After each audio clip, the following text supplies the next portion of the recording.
기존에 장애를 갖고 있던 분들이 교통사고를 입었다면은 이것이 교통사고 피해 보상에 있어서 어떤 작용을 할 것인지, 어느 정도에 대한 보상에서 손해를 입게 될 것인지 궁금하시죠? 이거를 이제 법률용어는 기왕장애라고 합니다. 기왕장애, 말 그대로 원래 갖고 있던, 사고 전에 갖고 있던 장애, 신체적인 장애를 이야기하는 겁니다. 신체적인 장애를 갖고 있는 경우에 있어서 결론적으로는 교통사고를 입게 되면은 기왕장애에 대한 부분은 피해보상에서 공제해야 되는데, 그 공제되는 범위가 피해보상 항목 중에서 일실수익, 피해자가 향후에 정년까지 벌 수 있는 그 소득액의 상실된 부분에 대해서만 공제가 되고, 나머지 다른 피해보상에 있어서는 영향이 없다. 여기 이제 결론적 이야기입니다. 왜 오늘 그 말씀 드리냐면은, 기왕장애하고 비슷한 용어로 기왕증이라는 게 있습니다.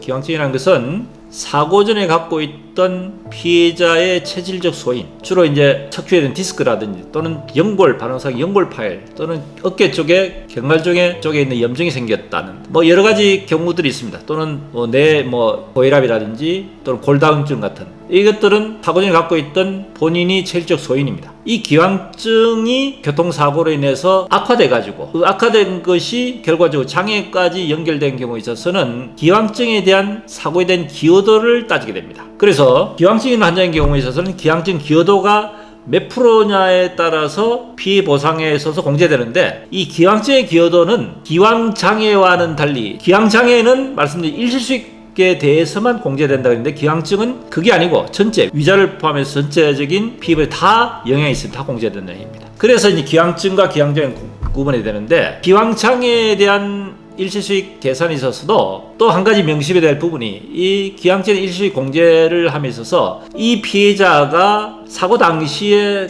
급여 소득을 갖고 있었다 한다면은, 급여 소득자를 한다면은 이미 이분은 소득을 얻을 때 이미 어느 정도 소득에 대한 상실된 부분, 쉽게 하면 장애가 있었다면은 장애에 대한 부분에 대해서 급여를 소득을 받을 때 그만큼에 대한 부분을 감안해서 결과적으로 소득 책정이 됐다, 이렇게 보는 겁니다. 그러니까 원래 장애가 있었다면 그 장애에 대한 부분을 감안해서 이 사람이 급여 소득에 대한 상실 부분을 공제한, 실제 정상적으로 노동했을 때 소득에 대한 부분에 대해서 일정 금액은 손해를 본 상태에서 급여 책정이 됐다. 그렇기 때문에 급여 소득자인 경우에 있어서는 이미 사고로 인해서 사고 당시에 급여 손실의 범위 감수를 하고 소득을 얻고 있었기 때문에 그 급여 소득자에 대해서는 다시 기왕장애를 공제하지는 않는다 하는 것이 첫 번째고요. 그런데 사고 당시에 급여 소득자가 받는 그 소득에 대한 부분이 아닌, 예를 들어 그 소득에 대한 부분이 명확한 소득이 아닌, 소득 인정하기가 명확치 않아 가지고 통계 소득을 인정한다고 한다든지, 또는 도시 일용 노임을 인정한 경우에 있어서는 기왕장애에 대한 부분에서 계산할 때 장애 얼만큼에 대한 부분은 기왕장애를 공제라고 배상을 하게 됩니다. 자, 이것이 기왕장애에 있어서 일시수익 계산할 때 있어서 급여 소득자냐 아니면은 통계소득이나 일반적인 도시이용을 적용에 따라서 기왕장애를 공제하는 여부에 대한 첫 번째 구분이고요. 그 다음에 기왕증과 기왕장애에 대한 구분은 말씀드리지만은, 기왕장애는 일실수익 계산에 대해서만 공제되는 데 반해서 기왕증은 전체적인 손해에 대해서 다 공제된다 하는 중대한 차이점, 오늘 다뤄봤습니다. 도움이 되셨으면 구독, 좋아요 부탁드립니다.